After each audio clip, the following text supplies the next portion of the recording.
Hello, എന്ത് പറയുന്നു എല്ലാവർക്കും സുഖമാണോ? അപ്പോൾ വെക്കേഷനൊക്കെ ആയപ്പോൾ എല്ലാവരും വീട്ടിൽ തന്നെ ഉണ്ട്, കളിയും ബഹളവും ആയിട്ട് ആകെ രസമാണ് വീട്ടിൽ. അപ്പോൾ അംഗൻവാടി കൂടെ പൂട്ടിയോണ്ടേ ഒരാഴ്ച ലീവാണല്ലോ, അതുകൊണ്ട് തന്നെ ആർവിയും വീട്ടിലുണ്ട്. കുഞ്ഞൻ രാവിലെ ഏറ്റു വരുമെങ്കിലും ബാക്കി മൂത്ത രണ്ടാൾക്കാർ ഒരുപാട് ലേറ്റ് ആവും കേട്ടോ. 9 മണി 9:30 ആവും. അതുകൊണ്ട് രാവിലെ കുറച്ച് സമയം ഞാൻ ഫ്രീ ആണ്. അതിനുശേഷം കയ്യും കണ്ടും എല്ലാം ഫുൾ ബിസി ആയിട്ടിരിക്കണം. ആൺകുട്ടികളായതുകൊണ്ട് തന്നെ ഇവരുടെ ടേസ്റ്റുകളൊക്കെ ഡിഫറെൻ്റ് ആയിരിക്കും അല്ലേ.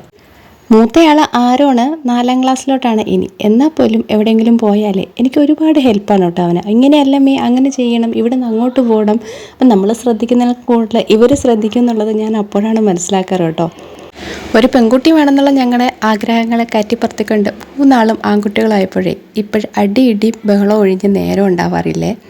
എപ്പോഴും എന്തെങ്കിലുമൊക്കെ ആയിട്ട് അങ്ങോട്ടും ഇങ്ങോട്ടൊക്കെ അടികൂടിയിരിക്കുന്നതാണ്. എന്നാലോ ചില സമയത്ത് പൊരിഞ്ഞ സ്നേഹമായിരിക്കും. ചെറിയ ആൾ തീരെ കുഞ്ഞായതുകൊണ്ടേ ചേട്ടന്മാരെ കണ്ട് എല്ലാം പഠിച്ചു വരുന്നേ ഉള്ളൂ. മക്കൾ മാത്രമുള്ള അമ്മമാർക്ക് ഇതൊക്കെ പെട്ടെന്ന് മനസ്സിലാവും അല്ലേ. ഇങ്ങനെയുള്ള ഞങ്ങളുടെ വിശേഷങ്ങളായിട്ട് അടുത്തൊരു വീഡിയോയിൽ കാണാം.